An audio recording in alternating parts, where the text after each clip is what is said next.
पीड़ाओं से जुड़ी हुई, उनके बचपन के खेल कूद से जुड़ी हुई बहुत सारी यादें कामा की धरती के अंदर बसी हुई हैं।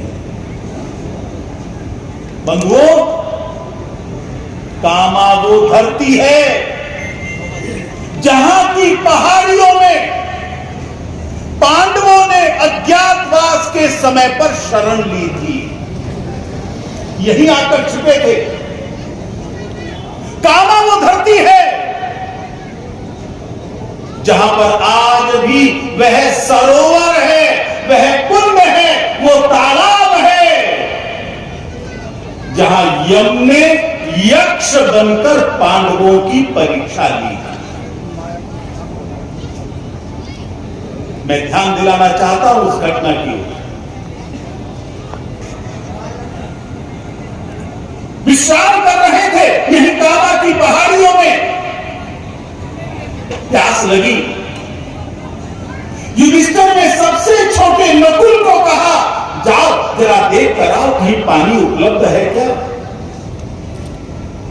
उन्होंने देखा पेड़ों के बीच में एक बहुत सुंदर सरोवर है, एक बहुत सुंदर तालाब है, पानी बड़ा स्वच्छ है, सबकी प्यास बुझा सकता है। वो आगे बढ़े और नकुल ने पानी उठाने की सोचा, तभी पेड़ों में से आवाज आई, रुको, मैं यहां का स्वामी हूं, जब तक मेरे सवालों का जवाब नहीं दोगे तुम पानी को हाथ नहीं लगा सकोगे। नकुल में ताकत का अहंकार था। मेरे साथ 5 भाई हैं, एक से एक वीर है, ये कौन है जो मुझे रोकने वाला है। नकुल आगे बढ़ा और उसने पानी को जैसे ही हाथ लगाया वो बेहोश हो गया। एक एक करके चारों भाई, महाबली भीम, धनुर्धारी अर्जुन, सहदेव, ये सब के सब वहां गए और बिना सवालों के जवाब दिए आगे बढ़े और उन सबको मालूम है वो बेहोश होकर गिर गए। युधिष्ठिर को चिंता हुई, कहां गए जिनके अंदर पूरी दुनिया को हराने का सामर्थ्य है, वो दिखाई नहीं दे रहे। पानी लेने गए थे, वापस नहीं आए। युधिष्ठिर आगे गए, देखा चारों भाई जमीन पर लेटे हुए हैं, बेहोश पड़े हैं। वो समझ गए कोई खास बात है। वही आवाज, युधिष्ठिर पानी को हाथ मत लगाना, पहले मेरे सवालों के जवाब दे। युधिष्ठिर समझ गए ये कोई मायावी है, सामान्य व्यक्ति नहीं है। उन्होंने प्रणाम किया और कहा, आप सामने आइए, दर्शन दीजिए। यक्ष के रूप में यम सामने आए और युधिष्ठिर से कहा, पहले मेरे सवालों के जवाब दो, वरना तुम्हारा भी वही हाल होगा जो तुम्हारे भाई ने कहा। 17 सवाल पूछे, मैं उन 17 के डिटेल्स में नहीं जाऊंगा, लेकिन एक सवाल जो बड़ा प्रसिद्ध है, वो सवाल पूछा, दुनिया का सबसे बड़ा आश्चर्य कौन सा है। कार्यकर्ता बंधुओं ध्यान से सुनना। युधिष्ठिर ने जवाब दिया, व्यक्ति जानता है, प्रतिपल जानता है कब उसका आखिरी क्षण होगा, उसको नहीं पता। वो कब मृत्यु के काल के जाल में समा जाएगा, उसको नहीं पता। ये होना ही है, और फिर भी सबसे अधिक वो जिससे डरता है वो मृत्यु ही है। आज के समय पर अगर ये प्रश्न पूछा जाए, सबसे बड़ा आश्चर्य क्या है, एक विदेशी लेखक से यह सवाल पूछा गया। कामावासियों, हम सब के लिए जगाने वाला जवाब था उसका। अर्नाल्ड ट्रायनबी ने कहा, सबसे बड़ा आश्चर्य यही है, यह 1400 सालों से हिंदुओं पर अत्याचार हो रहे हैं, उनके मंदिर तोड़े जा रहे हैं, उनकी मां बहनों का अपहरण किया जा रहा है, उनका शील भंग किया जा रहा है, या नरसंहार हो रहे हैं, या जबरन धर्म परिवर्तन हो रहे हैं। राम जन्मभूमि को तोड़ा गया, या कृष्ण जन्मभूमि को तोड़ा गया, या काशी विश्वनाथ को तोड़ा गया। लेकिन इस धरती में सबसे अधिक अगर संरक्षण दिया जाता है तो वो मुसलमानों को दिया जाता है, और जो अपमान के प्रतीक हैं, उन अपमान के प्रतीकों की रक्षा का प्रयास यहीं पर किया जाता है। उन्होंने कहा पूरी दुनिया में ये कहीं नहीं होता। हमें 500 साल लड़ना पड़ा राम जन्मभूमि के लिए। हम सबकी आराध्य भगवान राम की जन्मस्थली दुष्ट बाबर ने उस मंदिर को तोड़ा, वहां तोड़कर बाबरी ढांचा बनाया।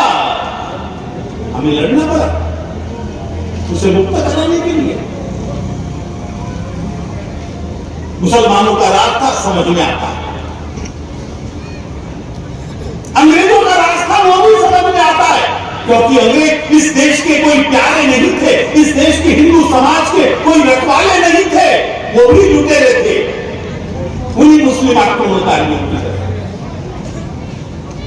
लेकिन आजादी के बाद भी हमको लड़ना पड़े, आजादी के बाद भी हमको जेलों में जाना पड़े, आजादी के बाद भी पूज्य संतों को अयोध्या में जाकर संघर्ष करना पड़े, आजादी के बाद भी 30 अक्टूबर 2 नवंबर को कार सेवकों पर गोलियां चलाई जाएं, और उसके बावजूद भारत की राजनीति का एक बहुत बड़ा वर्ग ऐसा जो उस बाबरी ढांचे की रक्षा के लिए खड़ा हो, और मुलायम सिंह जैसे व्यक्ति ये कहें कि मुसलमानों को खुश करने के लिए यदि और भी हिंदुओं को मरवाना पड़ता तो वो मेरे लिए सौभाग्य की बात है। ये केवल भारत में संभव है, पूरी दुनिया में कहीं नहीं। ध्यान रखना, मुस्लिम समाज पूरी दुनिया में जहां भी गया यही चरित्र देखने को मिला। उन्होंने मंदिर तोड़े, वहां के चर्च तोड़े, छोटी छोटी बच्चियों के साथ बलात्कार किए, उन्होंने वहां जाकर लोगों के नरसंहार किए, उन्होंने वहां जाकर जबरन धर्मांतरण किए। बर्बरता और क्रूरता, इसका दूसरा नाम बन गया इस्लाम। सब सीमाएं पार, लेकिन जहां जहां भी किया वहां के लोगों ने हिसाब बराबर किया। जब भी स्वतंत्र हुए, जब भी ताकत का निर्माण हुआ, अपने अपमानों का हिसाब किया, और अपने जो चर्च उन्होंने तोड़े थे उनको दोबारा से चर्च के रूप में स्थापित किया, मंदिर के रूप में स्थापित किया। लेकिन हम संरक्षण कर रहे हैं। उस विदेशी लेखक अर्नाल्ड टॉइनबी ने कहा, ये केवल और केवल भारत में संभव है, यही दुनिया का सबसे बड़ा आश्चर्य है। जिन्होंने इस देश को पिछले 1300 साल से लूटा, मैं पूरी जिम्मेदारी से कह रहा हूं, बजरंग दल इस्लाम के विरोध में नहीं है, यह सबको समझ लेना चाहिए। बजरंग दल भारत माता का भक्त है, भारत का पुत्र है, और जो भारत के विरोध में खड़ा होगा, बजरंग दल उसके खिलाफ खड़ा होगा।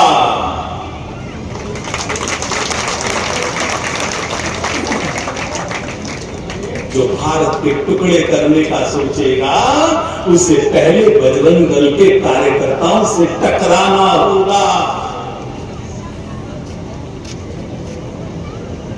चाहे किसी भी धर्म का मानने वाला हो, जो भारत का दुश्मन है वो हमारा दुश्मन है। जो मेरी माता और बहनों का शील हरण करने की सोचता है, जो देश के मंदिरों पर कब्जा करने की सोचता है, जो गौ माता का कत्ल करने का प्रयास करता है, करता ही है ना, विवाद के अंदर तो यही हो रहा है। ये सब कानून है। भाइयों, जिम्मेदारी आपकी है। करना हिंदू को नहीं चाहिए। मेवात के अंदर डरना हिंदुओं के दुश्मनों को चाहिए। अंदर तो गड़बड़ कर लोगे, बच के कहां जाओगे। कामा के लोग तैयार बैठे हैं, पहाड़ी के लोग तैयार बैठे हैं, सोहना के लोग तैयार बैठे हैं, हकीम के लोग तैयार बैठे हैं, उजीना के लोग तैयार बैठे हैं। ये चेतावनी उन सब के दिमाग में होनी चाहिए। ये मेवात का परिचय जिहादी नहीं है, मेवात का परिचय गौ हत्यारे नहीं है, मेवात का परिचय मंदिरों को तोड़ने वाले नहीं है। मेवात का परिचय है भगवान कृष्ण, मेवात का परिचय है भीम और अर्जुन, मेवात का परिचय है हिंदू धर्म सनातन।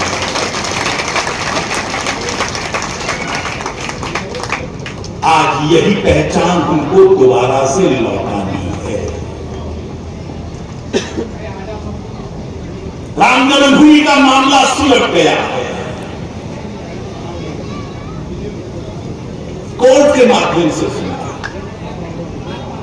500 साल की लड़ाई के बाद सुलझा, 6 लाख हिंदुओं के बलिदान के बाद सुलझा। 1984 में पूज्य संतों ने तुम्हें मौका दिया था, बहुत सुंदर मौका था। पूज्य संतों ने कहा तुमने लाखों मंदिर तोड़े हैं, हमें केवल 3 दे दो। हमें चाहिए राम जन्मभूमि, हमें कृष्ण जन्मभूमि, काशी विश्वनाथ हम सब भूल जाएंगे। लाखों मंदिर जो तोड़े गए उसको भूल सकते हैं, ये 3 हमको दे दो। ये तो पांडवों का विचरण का क्षेत्र है। यही बात कौरवों के सामने रखी थी पांडवों ने, केवल 5 गांव दे दो, हम 5 भाई हैं, गुजारा कर लेंगे।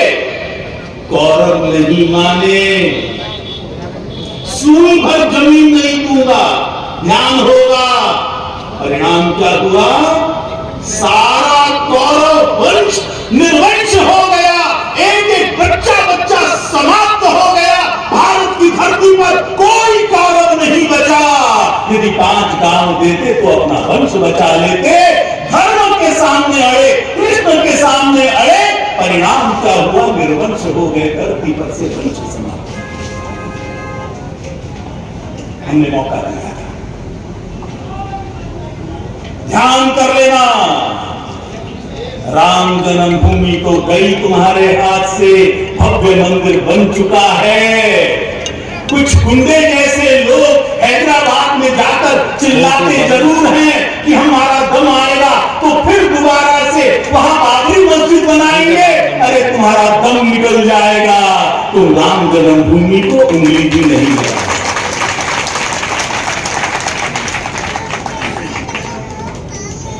अब नंबर है कृष्ण जन्मभूमि का। ये कृष्ण की धरती है। कामा में कृष्ण ने अपनी लीलाएं रची थी।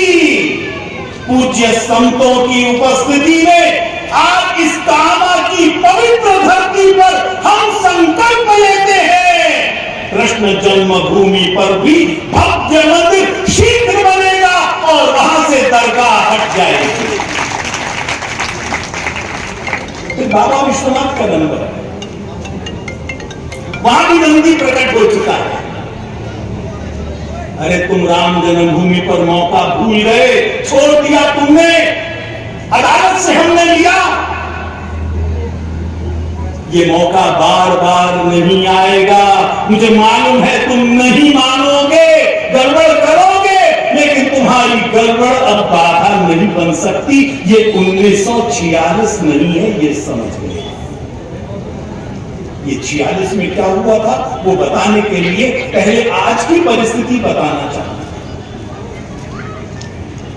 प्यारे बजरंगियों, कल ही देवबंद से फतवा जारी हुआ है। कल ही वो फतवा क्या हुआ है? मुसलमानों को अंगदान नहीं करना चाहिए, रक्तदान नहीं करना चाहिए। मैंने बाकायदा लिखित में एफिडेविट दिया है मेडिकल कॉलेज को। मेरी मृत्यु के बाद मेरे शरीर पर परिवार वालों का हक नहीं होगा, वो मेडिकल कॉलेज को देंगे और जो उपयोगी होगा वो उसको करेंगे। और किसी कारण से मेरी अकाल मृत्यु हो जाती है, जिसको ब्रेन डेथ कहते हैं, तो मेरा दिल, मेरा फेफड़े, मेरा लीवर ये किसी के काम आ जाए, आग में जलकर क्या होगा उसका? राख बनकर रह जाएगा। मोक्ष का जहां तक प्रश्न है, उसका दाह संस्कार से संबंध नहीं है, उसका संबंध है मेरे कर्मों से, उसका संबंध है मेरे विचारों से। और पूज्य संतों के चरणों में जो रहता हो उसके कर्म तो ठीक रहेंगे ही, ये रखेंगे ही। और मुझे नहीं चाहिए मोक्ष।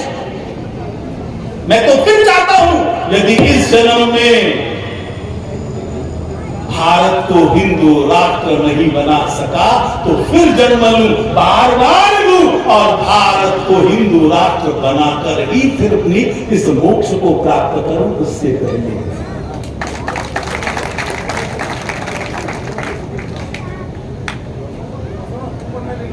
अंगदान इसे कहते हैं। फतवा जारी हुआ, मुसलमानों को अंगदान नहीं करना चाहिए, रक्तदान नहीं करना चाहिए। और लेने वाले, मैंने आंकड़ा इकट्ठा किया, आपको जानकर आश्चर्य होगा, केवल 15% आबादी है, क्योंकि वो बार बार 1585 की बात करते हैं।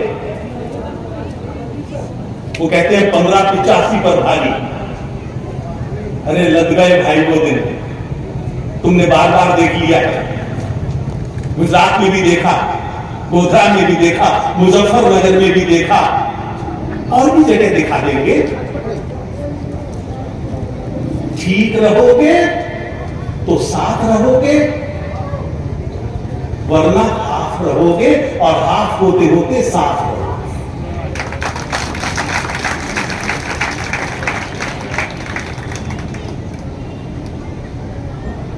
20% मुसलमान अंग ग्रहण करता है। देने वाला कौन? हिंदू। वो प्यार करता है भारत से, वो प्यार करता है भारतवासियों से कि मेरी मृत्यु के बाद मेरे शरीर के अंग ये काम आ जाए मेरे भाइयों और बहनों के। मेरे मरने के बाद मेरी आंखें किस काम की? भाई, दो भाई बहनों को देखने को मिल जाए, इससे बड़ा क्या उपयोग होगा? मृत्यु के बाद भी मैं अकेला नहीं, मैं दो लोगों के माध्यम से दुनिया देख रहा हूंगा। जीते जी रक्तदान और मरने के बाद नेत्रदान, ये मेरे साधु संत संकल्प दिलाते हैं। मुसलमान कहता है ना, हम देंगे नहीं, हम लेंगे। 20% मुसलमान अंगदान देता है, 30% रक्त ये मुसलमानों के पास जाता है। मुझे लगता है एक लेटर मुझे और लिखना पड़ेगा, और वो लेटर लिखना पड़ेगा मेरे मरने के बाद मेरे अंग उनको दिए जाएं जो स्वयं का अंग देने में संकोच न करें। ये कौन सी इंसानियत? ले सकते, दे नहीं सकते। मैं समझता हूं इससे बड़ा कृतज्ञ समाज कोई और नहीं हो सकता, इससे बड़ा निर्मम और अत्याचारी समाज कोई और नहीं हो सकता। परसों की घटना है कि मैं इसलिए याद दिला रहा हूं कि तेजी से मामले बढ़ रहे हैं, कहीं थूक जिहाद बढ़ रहा है, रोटियों पर थूक लगा रहे, जूस में पेशाब मिला रहे।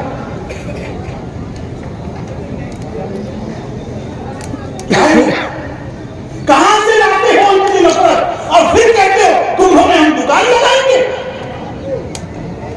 कुंभ का मेला हिंदुओं की आस्था का सबसे बड़ा पर्व है। करोड़ों हिंदू वहां अपने जीवन का कल्याण करने के लिए जाते हैं। हम वहां फूल मिली हुई रोटी कैसे बेचने देंगे? हम तुम्हें वहां पर पेशाब मिलाया हुआ फूल फल कैसे बेचने देंगे?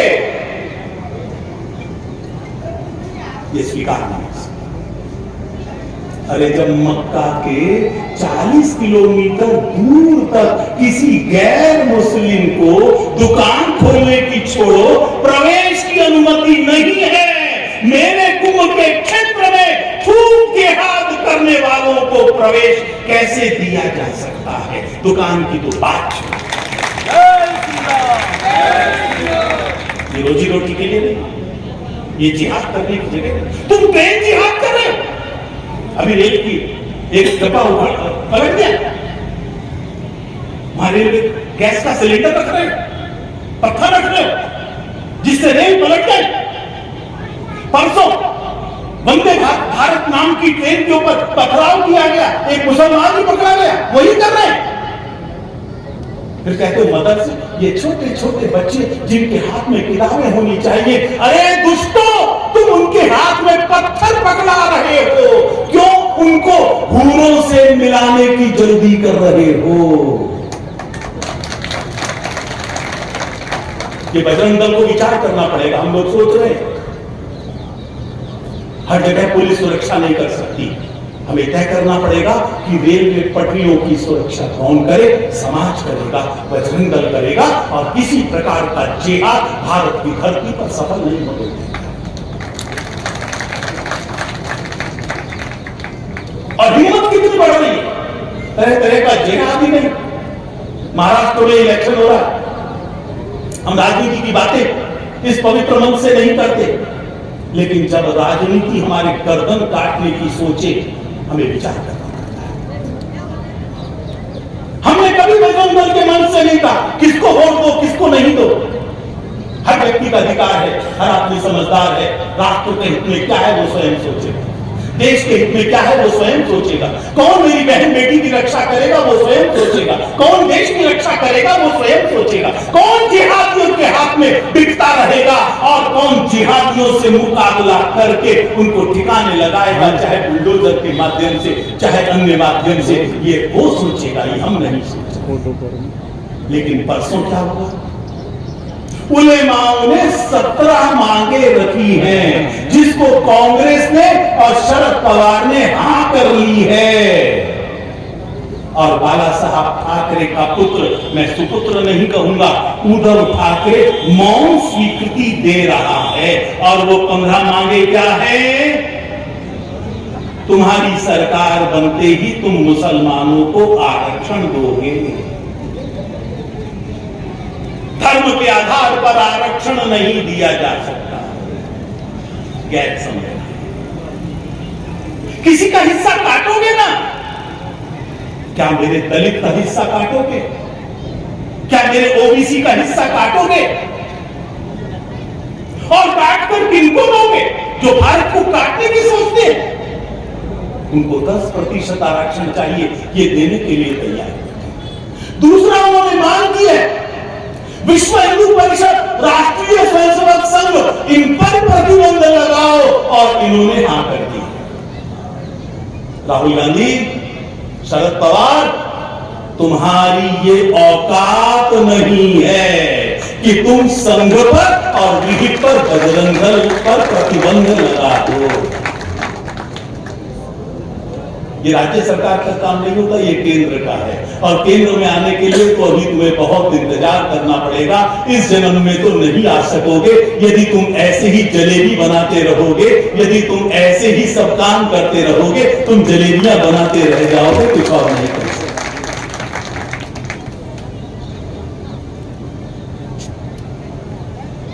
तीसरी मांग की है वक्फ बोर्ड, इसके खिलाफ जो हो रहा है ये कार्यवाही बंद होनी चाहिए। 10 लाख करोड़ रुपया, 10 लाख करोड़ रुपया वक्फ बोर्ड को दोगे, और इन्होंने हाथ क्या है ये वक्फ बोर्ड? मैं विस्तार में नहीं जाऊंगा। हिंदुओं की संपत्ति, सरकार की संपत्ति हड़प रखी है इन लोगों ने, और इनकी संपत्ति ओवैसी जैसों ने हड़प रखी है, मदनी जैसों ने हड़प रखी है, जो मुस्लिम समाज को भड़का रहे हैं। जी हां, मेरे पास तथ्य है, हम ये तथ्य इस जेपीसी के सामने रख चुके हैं। मैं तैयार हूं दोबारा रखने के लिए। जिस वक्त बोर्ड ने भारत माता की संपत्ति को लूटा है, भारत के हिंदुओं की संपत्ति को लूटा है, कहते उस पर रोक ना लगे और उसको ऊपर से पैसा दो। ये पैसा कहां से आएगा? ये पैसा टैक्स से आएगा। और टैक्स कौन देता है? कौन पैसा पैदा करता है? बताओ भाई। मैं जब कामा में आया तो मैंने देखा रेडी वाले कौन हैं, फल वाले, थूक लगाने वाले थे मैक्सिमम। जूस बेचने वाले कौन थे? मैक्सिमम वही तो है, पेशाब लग गए डालकर बेचने वाले, लेकिन वो तो टैक्स नहीं देते। बड़ी बड़ी दुकानें किसकी थी? वो हिंदुओं की थी। टैक्स देगा हिंदू और लूटोगे तुम। तुम्हारी तनख्वाहें दी जाएंगी मौलवियों की, तुम्हारे वक्त बोर्ड को दिया जाएगा, मेरी गौशाला को नहीं दिया जाएगा। ये स्वीकार महाराज जी पथमेड़ा से इतना बड़ा काम कर रहे हैं। मैं अगर ये कहूं विश्व की आदर्शतम गौशाला अगर कहीं है तो वो पथमेड़ा में है, जाकर देखिए और गौ माता का वहां प्रसाद खाइए। वहां नहीं देंगे। हमारा पैसा हमारे ही विरोध में। ऐसी 17 मांगे इन्होंने रखी हैं। ध्यान कर लेना बंधुओं, अभी परसों छठ हुई थी। छठ के ऊपर भारत में 8 जगह हमले किए गए। 8 जगह, 6 तो बिहार में। क्यों? क्या बिगाड़ा? वहां तो बजरंग दल के लोग ढोल नहीं बजा रहे थे, वहां तो बजरंग दल के लोगों ने कोई नारा नहीं लगाया था, वहां तो बजरंग दल के लोगों ने किसी घर से हरा झंडा उतारकर भगवा नहीं लहराया था। उससे पहले दिवाली पर हमले किए गए। यहां पटाखे नहीं छोड़े जाएंगे। एक जगह पटाखा छोड़ दिया किसी बच्चे ने, उस दुष्ट बर्बर मुसलमानों ने घरों से निकलकर उनकी पिटाई करनी शुरू कर दी। रोशनी नहीं कर सकते हमारी सोसाइटी में, लाइट उतार दी, मां बहनों को गालियां दी। गालियां तो दे दी, वीडियो भी जारी हो गया, लेकिन उन गाली देने वालों का मेरे बजरंग दल के लोगों ने क्या हाल किया है, वो जिंदगी में फिर कभी गड़बड़ नहीं होगी।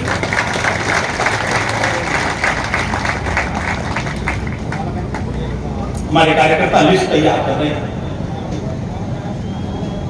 मैं वो लिस्ट जारी करूंगा। हम अपने त्योहार सहन कर मनाएं, रक्षा में मनाएं, उनके त्योहारों पर भी हमला करें, हमारे त्योहारों पर भी हमला करें, ऐसा कब तक चलेगा? और धमकी दे बार बार। 2 भाई, एक छोटा एक बड़ा, बार बार हैदराबाद से निकलते हैं, धमकी देते हैं, कभी 15 मिनट की बात करते हैं, भड़का रहे हैं मुसलमानों को, भारत के विरुद्ध संघर्ष करने के लिए, एक गृह युद्ध की स्थिति लाने के लिए तैयार कर रहे हैं। दुर्भाग्य से कांग्रेस उनके साथ मिल गई है, इनके साथी उनके साथ। अरे तुम वहां जाकर महाराष्ट्र में क्या धमकी देते हो? बजरंग दल के लोग तो कई बार भाग्यनगर यानी हैदराबाद में ही तुम्हारी अकल ठीक कर चुके हैं, बाकी जगह भी हम तैयार बैठे हैं। धमकी मत दो। मैं जो 46 की बात कर रहा था बंधुओं, आज ये 46 की स्थिति निर्माण करना चाहते हैं। उस समय डायरेक्ट एक्शन के नाम पर हिंदुओं पर हमले किए थे, लाखों हिंदू मार दिए थे, करोड़ों हिंदुओं को बेघरबार होना पड़ा था, लाखों मेरी माता और बहनों का शील बंद हुआ था। डायरेक्ट एक्शन के नाम पर पाकिस्तान के निर्माण के कांग्रेस और मुस्लिम लीग दोनों जिम्मेदार थे उस डायरेक्ट एक्शन के लिए। कांग्रेस का मौन समर्थन। मैं इन सबको ध्यान दिलाना चाहूंगा, आज 1946 नहीं है, उस समय बजरंग दल नहीं था, उस समय बजरंग दल के लाखों कार्यकर्ता जो त्रिशूल धारण करते हैं वो नहीं थे। आज भारत के टुकड़े करने वालों के टुकड़े हो सकते हैं, लेकिन और भारत का टुकड़ा कोई नहीं।